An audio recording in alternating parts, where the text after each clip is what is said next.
Hello, good morning, जोहार। मैं पूनम और आप देख रहे हैं 24 झारखंड न्यूज। चलिए जानते हैं आज की 25 मुख्य बड़ी खबरों को। मनिया सम्मान योजना की लाभुकों को जनवरी में मिलेंगी 2 किस्तें। मनिया सम्मान योजना का लाभ जिन महिलाओं को मिल रहा है उनको जनवरी 2025 में 2,500 रुपए नहीं 5,000 रुपए मिलेंगे। जी हाँ, 5,000 रुपए जनवरी के महीने में महिलाओं के अकाउंट में झारखंड मुख्यमंत्री मनिया सम्मान योजना की दोहरी सौगात मिलेगी। 2,500 रुपए की 2 किस्तें उनके अकाउंट में ट्रांसफर की जाएगी। इस तरह मनिया सम्मान योजना की हर लाभुक के बैंक में नए साल के पहले महीने में 5,000 रुपए पहुंचेंगे। पहली किस्त 6 जनवरी को और दूसरी किस्त 15 जनवरी को लाभुकों के खाते में ट्रांसफर किए जाने की संभावना है। अब तक महिलाओं के खाते में हर महीने 1,000 रुपए आते थे। इस राशि को बढ़ाकर 2,500 रुपए कर दिया गया है। झारखंड सरकार की इस महत्वाकांक्षी योजना की शुरुआत अगस्त 2024 में मुख्यमंत्री हेमंत सोरेन ने की थी। महिलाओं को आर्थिक रूप से सशक्त बनाने के लिए सरकार ने उनके खाते में प्रति माह 1,000 रुपए ट्रांसफर करने का फैसला किया था। झारखंड विधानसभा चुनाव 2024 में झारखंड मुक्ति मोर्चा ने अपने घोषणा पत्र में ऐलान किया कि वह दोबारा सत्ता में लौटी तो मनिया सम्मान की राशि बढ़ाकर 2,500 रुपए कर देगी। पलामू में नेशनल हाईवे पर बस और ट्रक में भीषण टक्कर, 3 की मौत, 5 की हालत गंभीर। पलामू जिले के सतबरवा थाना क्षेत्र के कसियाडिया में नेशनल हाईवे 75 पर यात्री बस एवं ट्रक में भीषण टक्कर हुई है। हादसे में ट्रक ड्राइवर समेत 3 की मौत हो गई है। वहीं इस दुर्घटना में 5 लोग गंभीर रूप से जख्मी हैं। दुर्घटना के बाद यात्री बस का ड्राइवर काफी देर तक फंसा रहा था। सभी जख्मी को इलाज के लिए स्थानीय अस्पताल में भर्ती करवाया गया। जेपीएस नामक यात्री बस पलामू के डाल्टनगंज से रांची जा रही थी। इसी क्रम में सतबरवा थाना क्षेत्र के कसियाडिया में सामने से आ रहे ट्रक से भीषण टक्कर हो गई। शुक्रवार को पलामू में अत्यधिक ठंड पड़ रही है और धुंध भी काफी अधिक है। धुंध के कारण यह दुर्घटना हुई है। सतबरवा के थाना प्रभारी अंचित कुमार ने घटना की पुष्टि करते हुए बताया कि सभी जख्मी को इलाज के लिए भर्ती करवाया गया है। घायलों में से 2 की मौत इलाज के दौरान हो गई। अब तक 3 लोगों की हादसे में मौत हो गई। पुलिस पूरे मामले में आगे की छानबीन कर रही है। घटना की जानकारी मिलने के बाद पुलिस मौके पर पहुंची थी और सभी जख्मी को अस्पताल पहुंचाया है। थाना प्रभारी ने बताया कि गंभीर रूप से जख्मी लोगों को इलाज के लिए बाहर भेजने की तैयारी की जा रही है। जख्मी सभी यात्री पलामू के रहने वाले हैं और वे रांची जा रहे थे। एक यात्री का पैर कट के पूरी तरह से अलग हो गया है। पलामू से बड़ी संख्या में प्रतिदिन अहले सुबह बस रांची जाती है। जिस इलाके में यह दुर्घटना हुई है वहां तीखा मोड़ है और विजिबिलिटी काफी कम है। हादसे में जिनकी मौत हुई है उनके नाम हैं रियासत मियां, पुष्पेंद्र कुमार और शशि पांडे। रियासत मियां पलामू के सतबरवा के मुक्ता गांव का रहने वाला था, जबकि पुष्पेंद्र कुमार यूपी के एटा का रहने वाला था। अबुआ आवास योजना पर लापरवाही बरतने वालों पर सरकार सख्त, मंत्री दीपिका पांडे सिंह बोलीं, लापरवाही बर्दाश्त नहीं। झारखंड की ग्रामीण विकास मंत्री दीपिका पांडे सिंह ने अबुआ आवास योजना में कोताही बरतने वालों पर सख्त रवैया अपनाया है। उन्होंने साफ किया है कि इस योजना में किसी भी प्रकार की लापरवाही बर्दाश्त नहीं की जाएगी। उन्होंने सोशल मीडिया हैंडल एक्स पर एक खबर का लिंक पोस्ट कर ये बातें लिखी है। उन्होंने कहा कि इस योजना को लेकर महागठबंधन सरकार पूरी तरह से कटिबद्ध है। हेमंत सोरेन कैबिनेट में शामिल। ग्रामीण विकास मंत्री दीपिका पांडे सिंह ने सोशल मीडिया एक्स के जरिए एक खबर का लिंक शेयर करते हुए लिखा कि अबुआ आवास झारखंड सरकार की एक बेहद महत्वाकांक्षी योजना है। इसके कार्यान्वयन को लेकर विभाग और मुख्यमंत्री हेमंत सोरेन नियमित रूप से मॉनिटरिंग करते हैं। इस योजना में किसी भी तरह की कोताही सरकार बर्दाश्त नहीं करेगी। उन्होंने आगे लिखा कि हमारा उद्देश्य हर गरीब को अपना घर दिलाना है और इसे लेकर महागठबंधन सरकार पूरी तरह से कटिबद्ध है। ग्रामीण विकास मंत्री दीपिका पांडेय सिंह ने एक खबर की लिंक शेयर की है। उस खबर में कहा गया है कि अबुआ आवास योजना के किस्तों में राशि भुगतान करने में देरी पर शौकौज नोटिस जारी किया जाएगा। संतोषजनक जवाब नहीं मिलने पर कार्रवाई करने की भी बात कही गई है। मंत्री का कहना है कि प्राथमिकता के आधार पर सभी निर्माणाधीन आवासों को पूरा करें। उन्होंने वरीय पदाधिकारियों को क्षेत्र स्तर पर निरीक्षण करने को कहा है। बता दें कि इस योजना के तहत सरकार ने 20 लाख से अधिक आवास बनाने का लक्ष्य रखा है। बाबूलाल मरांडी का हेमंत सरकार पर बड़ा आरोप। किसानों के साथ वादाखिलाफी का लगाया आरोप। झारखंड में इन दिनों किसानों से लैंप्स के माध्यम से निर्धारित सरकारी दर 2400 रुपए प्रति क्विंटल की दर से धान खरीद हो रही है। सरकार ने इसके लिए व्यापक प्रबंध किए हैं। इन सबके बीच भाजपा ने धान क्रय की दर को लेकर सवाल उठाते हुए हेमंत सरकार पर किसानों से वादाखिलाफी का आरोप लगाया है। भाजपा प्रदेश अध्यक्ष बाबूलाल मरांडी ने राज्य सरकार द्वारा धान खरीदी में किसानों को इंसाफ देने की मांग करते हुए कहा है कि पिछले 2 वर्षों के सुखाड़ के बाद राज्य में इस वर्ष धान की अच्छी फसल हुई है। किसानों को मेहनत का अच्छा लाभ मिलने की उम्मीद राज्य सरकार से थी। हेमंत सरकार में शामिल दलों ने चुनाव से पूर्व 3200 रुपया प्रति क्विंटल धान खरीद करने का आश्वासन दिया था, लेकिन राज्य सरकार अपने वादे से पलट गई। आज राज्य में 2300 रुपए प्रति क्विंटल धान खरीद और 100 रुपए बोनस के साथ 2400 रुपए प्रति क्विंटल से खरीद हो रही है। राज्य सरकार ने 60 लाख क्विंटल धान खरीद का लक्ष्य रखा है, लेकिन स्थिति ऐसी है कि अभी तक पूरी तरह जिलों में धान क्रय केंद्र ही नहीं खोले गए हैं। जैक ने जारी किया वर्ष 2025 का परीक्षा कैलेंडर। मैट्रिक व इंटर में बने 17,475 परीक्षार्थी। झारखंड एकेडमिक काउंसिल जैक ने शुक्रवार को वर्ष 2025 का परीक्षा कैलेंडर जारी किया। मैट्रिक व इंटर की परीक्षा एक साथ शुरू होगी। कक्षा 8वीं व 9वीं की परीक्षा इसी माह होगी, जबकि 11वीं की परीक्षा मार्च में होगी। राज्य में इस वर्ष मैट्रिक व इंटर के परीक्षार्थियों की संख्या में बढ़ोतरी हुई है। दोनों परीक्षा मिलाकर परीक्षार्थियों की संख्या में पिछले वर्ष की तुलना में 17,475 की बढ़ोतरी हुई है। वर्ष 2024 की तुलना में इस वर्ष मैट्रिक में 12,208 व इंटर तीनों संकाय में परीक्षार्थियों की संख्या में 5,267 की वृद्धि हुई है। वर्ष 2024 की मैट्रिक परीक्षा में शामिल होने के लिए 4,21,678 व इंटर के लिए 3,44,842 परीक्षार्थियों ने आवेदन जमा किया था। वहीं वर्ष 2025 की मैट्रिक परीक्षा के लिए 4,33,886 व इंटर के लिए 3,49,825 परीक्षार्थियों ने आवेदन जमा किया है। मैट्रिक व इंटर की परीक्षा 11 फरवरी से 3 मार्च तक होगी। जैक ने मैट्रिक व इंटर की परीक्षा को लेकर मॉडल सेट प्रश्न पत्र भी जारी कर दिया है।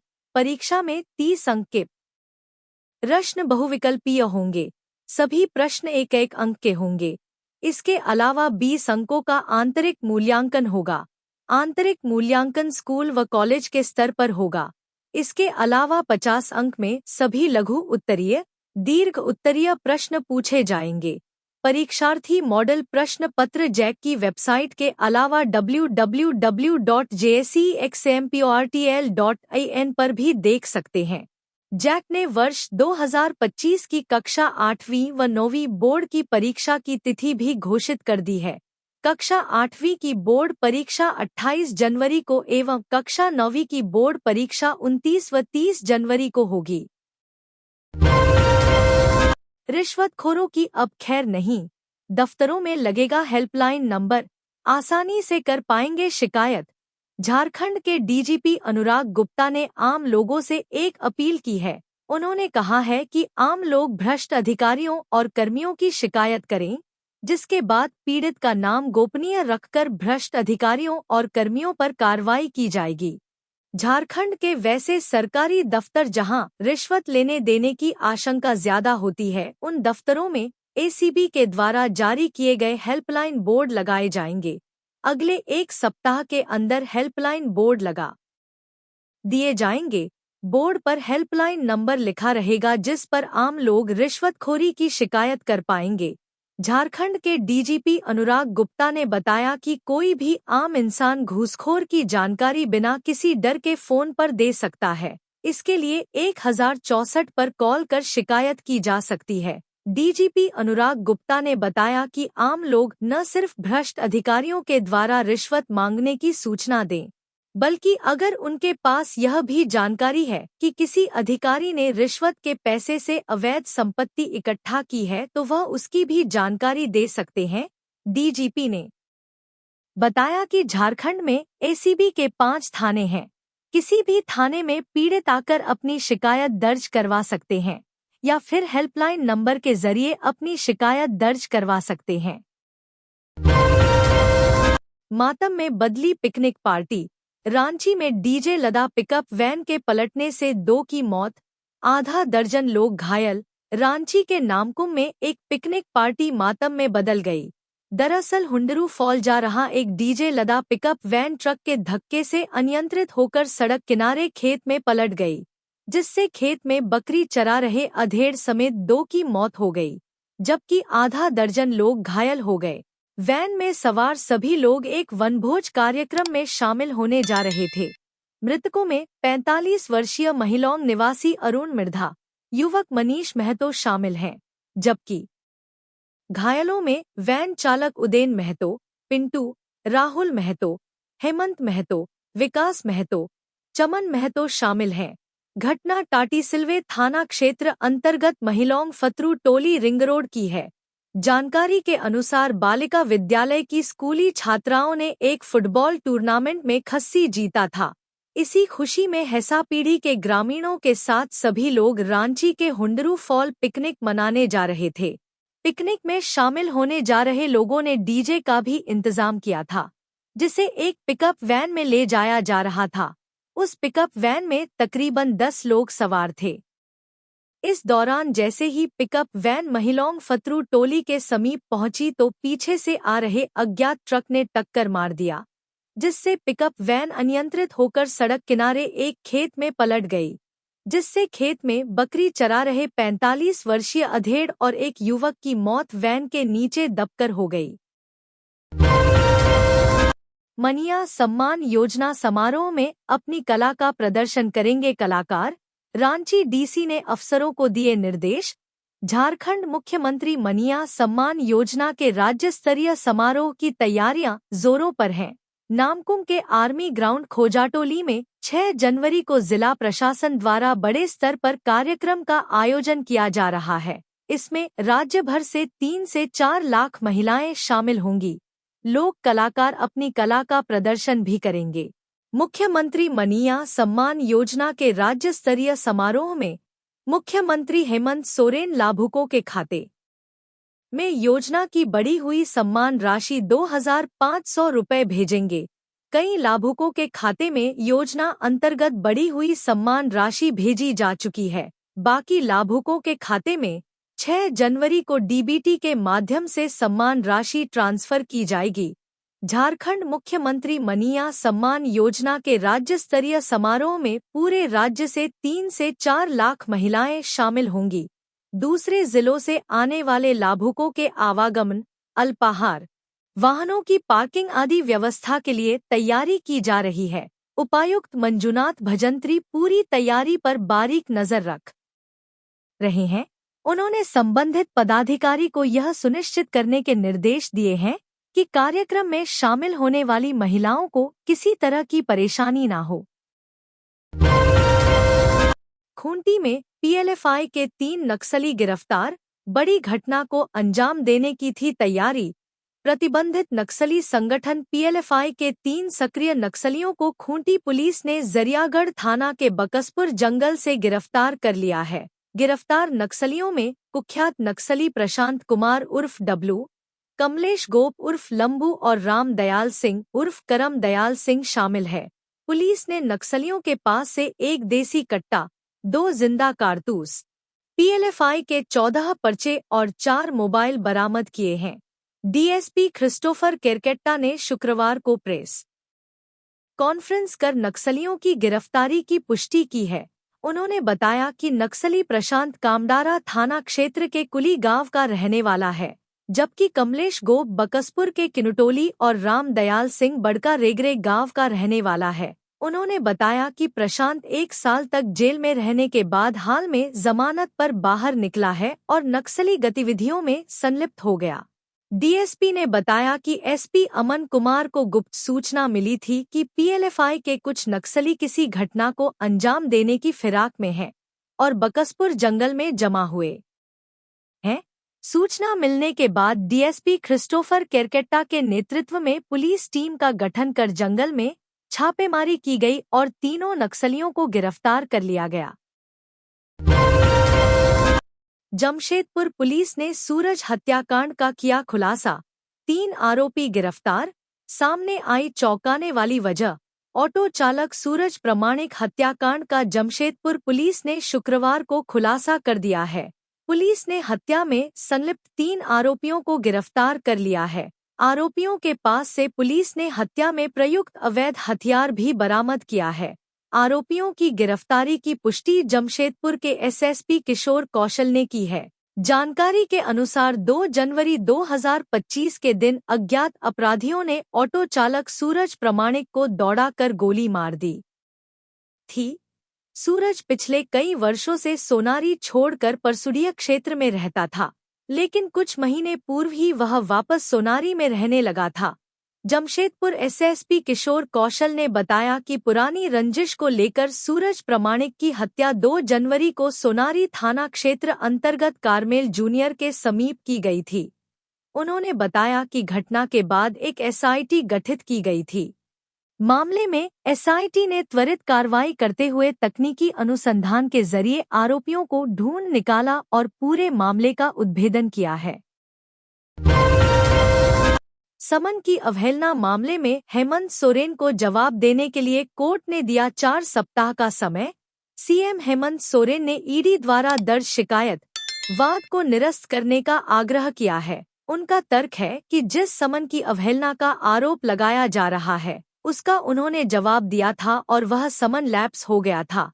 इसके बाद नए समन पर वे ईडी के समक्ष उपस्थित हुए और समन का अनुपालन किया। हालांकि ईडी ने दुर्भावना से प्रेरित होकर बार बार समन जारी किया था। ईडी ने समन की अवहेलना के मामले में शिकायतवाद सीजेएम कोर्ट में दाखिल किया था। सीजेएम कोर्ट ने संज्ञान लेते हुए हेमंत सोरेन को हाजिर होने का आदेश दिया था, लेकिन वे 4 तिथियों पर उपस्थित नहीं हुए। बाद में यह मामला एमपी एमएलए कोर्ट में स्थानांतरित हो गया। एमपी एमएलए कोर्ट में भी हेमंत सोरेन पिछली कई तिथियों पर पेश नहीं हुए, जिसके बाद कोर्ट ने उनकी व्यक्तिगत उपस्थिति से छूट की याचिका खारिज कर दी। ईडी की ओर से शिकायतवाद संख्या 3952/2024 सीजेएम कोर्ट में दाखिल की गई थी। इसमें ईडी के वरिष्ठ अधिकारी देवव्रत झा ने बताया कि जमीन घोटाला मामले में हेमंत सोरेन को 10 समन जारी किए गए थे। इनमें से वे केवल 2 समन पर उपस्थित हुए थे। हेमंत सोरेन 20 जनवरी को 8वें समन और 31 जनवरी को 10वें समन में ईडी के समक्ष पेश हुए थे। ईडी ने इसे समन की अवहेलना मानते हुए शिकायत दर्ज कराई है।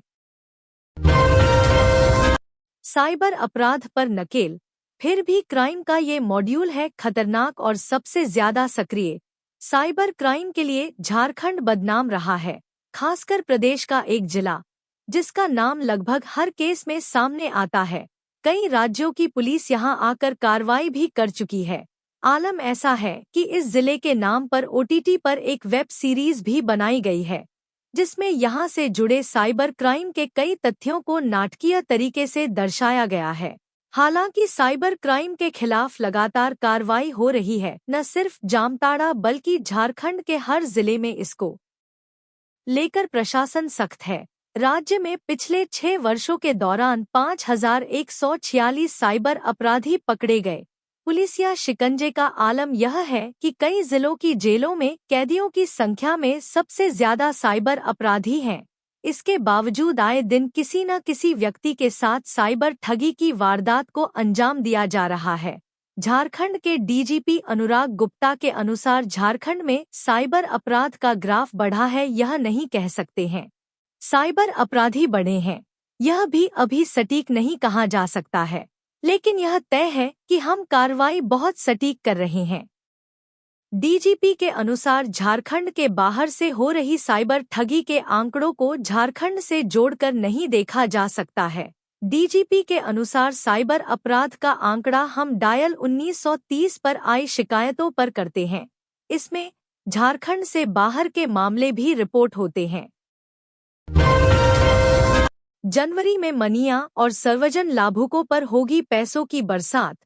चंद दिनों के भीतर खातों में ट्रांसफर होंगे 3,147 करोड़ रुपए। झारखंड में इन दिनों सिर्फ 2 योजनाओं की चर्चा है। पहली है मनिया सम्मान योजना और दूसरी सर्वजन पेंशन योजना। मनिया सम्मान योजना के तहत 18 साल से 50 साल तक की महिलाओं के खातों में प्रतिमाह 2,500 रुपए के हिसाब से दिसंबर और जनवरी माह के कुल 5,000 रुपए ट्रांसफर किए जाने हैं। 6 जनवरी को रांची के नामकुम में प्रस्तावित कार्यक्रम के दौरान CM Hemant Soren online button दबाकर दिसंबर माह के पैसे ट्रांसफर करेंगे। इसके कुछ दिनों के भीतर जनवरी माह की किस्त भी जारी कर दी जाएगी, जबकि सर्वजन पेंशन योजना के लाभुकों के खातों में 1,000 रुपए ट्रांसफर किए जाएंगे। महिला बाल विकास एवं सामाजिक सुरक्षा विभाग के सूत्रों के मुताबिक मनिया सम्मान योजना के लाभुकों की कुल संख्या 56,61,000 है, जबकि सर्वजन पेंशन योजना के कुल लाभुक 31,67,000 है। लिहाजा मनिया सम्मान मद में 2,500 रु प्रति लाभुक के हिसाब से प्रतिमाह कुल 1,415 करोड़ 25 लाख ट्रांसफर किए जाने हैं। दिसंबर और जनवरी माह के हिसाब से कुल राशि 2,830 करोड़ 50 लाख रुपए हो जाती है। वहीं सर्वजन पेंशन योजना के लाभुकों के खाते में 316 करोड़ 70 लाख ट्रांसफर होने हैं। जनवरी माह में दोनों योजना मद में कुल 3,147 करोड़ 20 लाख रुपए डीबीटी के जरिए लाभुकों के खाते में ट्रांसफर किए जाएंगे। इसकी कवायद शुरू हो चुकी है। रांची यूनिवर्सिटी की पीएचडी प्रवेश परीक्षा में नहीं होगी निगेटिव मार्किंग। रांची यूनिवर्सिटी ने पीएचडी प्रवेश परीक्षा में निगेटिव मार्किंग को हटा दिया है। अब किसी भी गलत उत्तर पर अंक नहीं कटेंगे। पूर्व में जारी नियमावली के तहत परीक्षा में एक गलत उत्तर देने पर 0.5 अंक काटने का निर्देश था, जिसे रांची विश्वविद्यालय ने वापस ले लिया है। सही उत्तर देने पर 1 अंक मिलेगा। यह निर्णय कुलपति डॉ अजीत कुमार सिन्हा की अध्यक्षता में शुक्रवार को आयोजित पीएचडी प्रवेश परीक्षा समिति की बैठक में लिया गया। अब इस प्रवेश परीक्षा में स्नातकोत्तर की फाइनल परीक्षा में शामिल हो रहे या होने वाले विद्यार्थी भी शामिल हो सकेंगे। पहले 55% अंक के साथ स्नातकोत्तर उत्तीर्ण विद्यार्थी ही शामिल हो सकते थे। बैठक में आवेदन करने की तिथि 20 जनवरी 2025 तक के लिए बढ़ा दी गई है। रांची के खादी मेले में उमड़े 10,000 लोग। खादी फैशन शो का लिया आनंद। राष्ट्रीय खादी एवं सरस महोत्सव के समापन की तारीख जैसे जैसे नजदीक आ रही है, वैसे वैसे खादी मेले में लोगों की भीड़ बढ़ती जा रही है। शुक्रवार को लगभग 10,000 लोगों ने मेले का आनंद लिया। झारखंड राज्य खादी एवं ग्रामोद्योग बोर्ड और उद्योग विभाग द्वारा खादी मेले का आयोजन रांची के मोरहाबादी मैदान में किया गया है। 6 जनवरी तक मेले का आयोजन किया जाएगा। झारखंड राज्य खादी एवं ग्रामोद्योग बोर्ड के स्टॉल पर पुरुषों के लिए सूती, रेशमी, ऊनी, बंडी, कुर्ता, पजामा, ड्रेस मटेरियल, टोपी, मफलर, शॉल के साथ साथ महिलाओं के लिए भी ऊनी और रेशमी बंडी के अलावा सूती, रेशमी sari, digital printed sari, Sohrai printed sari, mural sari और मधुबनी प्रिंटेड साड़ियां खूब डिमांड में हैं। मेला परिसर में स्केचिंग का जीवंत प्रदर्शन किया जा रहा है। रांची के कलाकार रोशन कुमार लोगों की जीवंत पेंटिंग बना रहे हैं। ब्लैक एंड व्हाइट पेंटिंग 500 रुपए से शुरू है, वहीं रंगीन पेंटिंग की कीमत थोड़ी ज्यादा है। साबरमती आश्रम की जीवंत प्रदर्शनी में बच्चों का उत्साह देखा जा रहा है। यहाँ गांधी जी से जुड़ी रोचक जानकारियाँ प्रदर्शनी में लगी चित्रों से प्राप्त की जा सकती हैं। रेलवे ब्लॉक के कारण नहीं चलेगी रांची एक्सप्रेस। इन ट्रेनों की टाइमिंग में हुआ बदलाव। पूर्व रेलवे के आसनसोल मंडल और दक्षिण पूर्व आद्रा मंडल के अंतर्गत विकास कार्य चल रहा है, जिसको लेकर कई ट्रेनें प्रभावित रहेंगी। 5 जनवरी 2025 को ट्रेन दुमका रांची एक्सप्रेस रद्द रहेगी। 5 जनवरी 2025 ट्रेन रक्सौल हैदराबाद एक्सप्रेस अपने निर्धारित प्रस्थान समय के स्थान पर 80 मिनट देरी से रक्सौल स्टेशन से खुलेगी। ऑपरेशन रेल प्रहरी के तहत आरपीएफ रांची ने 2 अपराधियों को किया गिरफ्तार। स्टेशन के पास देते थे घटना को अंजाम। 1 जनवरी की रात करीब 9:30 बजे जगन्नाथपुर थाना क्षेत्र के रहने वाले साहिल लकड़ा ने आरपीएफ के ड्यूटी पर तैनात स्टाफ को सूचित किया कि जब वह रांची रेलवे स्टेशन से अपने परिवार को विदा कर लौट रहा थे, तभी 3 अज्ञात व्यक्तियों ने उसे घेर लिया और धमकाकर उसका मोबाइल फोन और पैसे छीनने की कोशिश की। जब उसने विरोध किया तो उन्होंने उसके साथ मारपीट की और उसका मोबाइल फोन छीनकर भाग गए। कुछ समय बाद उसने देखा कि वही अपराधी एक दूसरे यात्री जियाउल हक, जो मुंबई जाने के लिए ट्रेन पकड़ने वाले थे, उनका मोबाइल फोन और पैसे भी छीनकर स्कूटी से फरार हो गए। इस घटना की सूचना मंडल सुरक्षा आयुक्त पवन कुमार को मिलने पर उन्होंने आरपीएफ रांची की एक टीम गठित की और चुटिया थाना पुलिस को सूचना दी। दक्षिण रेलवे कॉलोनी क्षेत्र मंथ गहन जांच की गई, लेकिन आरोपी नहीं पकड़े जा सके। पीड़ित साहिल लकड़ा को एफआईआर दर्ज कराने में आरपीएफ ने सहायता की। साहिल लकड़ा द्वारा दर्ज एफआईआर पर चुटिया थाना में केस नंबर 125 दिनांक 2 फरवरी 2025 को धारा 309(4) बीएनएस के तहत मामला दर्ज किया गया। पूर्व मंत्री मिथिलेश ठाकुर सहित कई सांसद, मंत्री और विधायकों ने मुख्यमंत्री हेमंत सोरेन से मिलकर नए साल की दी बधाई। नए साल के मौके पर मुख्यमंत्री हेमंत सोरेन से नेताओं के मिलने का सिलसिला जारी है। शुक्रवार को इंडिया गठबंधन के कई सांसद, मंत्री और विधायकों ने काके रोड स्थित सीएम आवास में मुख्यमंत्री हेमंत सोरेन को नए साल की बधाई दी। मंत्री दीपक बिरुवा, मंत्री दीपिका पांडे, मंत्री शिल्पी नेहा तिर्की, राजमहल सांसद विजय हांसदा, लोहरदगा सांसद सुखदेव भगत, खूंटी सांसद कालीचरण मुंडा, बेरमो विधायक जयमंगल सिंह, चंदनकियारी विधायक उमाकांत रजक, काके विधायक सुरेश बैठा, पूर्व मंत्री मिथिलेश कुमार ठाकुर और कांग्रेस के पूर्व प्रदेश अध्यक्ष राजेश ठाकुर ने मुख्यमंत्री से मिलकर नव वर्ष 2025 की बधाई एवं शुभकामनाएं दी। रांची एसडीओ से मिला लहू बोलेगा संगठन का प्रतिनिधि मंडल। शहर में अलाव और कंबल वितरण की मांग। स्वैच्छिक रक्तदान संगठन लहू बोलेगा का प्रतिनिधिमंडल नदीम खान के नेतृत्व में रांची अनुमंडल पदाधिकारी आईएएस उत्कर्ष कुमार से मिला। प्रतिनिधिमंडल ने एसडीओ से 3 सूत्री अपील की। रांची के सरकारी ब्लड बैंक में ब्लड की कमी हमेशा रहती है। ब्लड लेने वालों की जरूरत ज्यादा रहती है, इसलिए रांची जिला प्रशासन अपने स्तर से रक्तदान शिविर अभियान हर स्तर के सरकारी कार्यालय, कॉलेजों में करे। रांची में लगातार बढ़ते ठंड को देखते हुए सार्वजनिक स्थल पर अलाव की व्यवस्था करें। रांची सदर अस्पताल परिसर, एकरा मस्जिद चौक, करबला चौक, सुजाता चौक, डोरंडा चौक, जनगरनाथपुर मंदिर समीप, पुंदाग चौक, नवासराय सहित अन्य स्थानों पर अलाव की व्यवस्था हो। रांची में कंबल का वितरण जल्द किया जाए। मनिया योजना समारोह की तैयारियां जोरों पर। 3 से 4 लाख महिलाएं होंगी शामिल। रांची नामकुम के खोजा टोली स्थित आर्मी ग्राउंड में 6 जनवरी को मनिया सम्मान समारोह का आयोजन होने वाला है। राज्य स्तरीय समारोह की तैयारियां जोर शोर से चल रही है, जिसमें राज्य भर से 3 से 4 लाख महिलाएं शामिल होंगी। कार्यक्रम में झारखंड के विभिन्न लोक कलाकार अपनी कला का भी प्रदर्शन करेंगे। कार्यक्रम में राज्य भर से 3 से 4 लाख महिलाएं शामिल होंगी।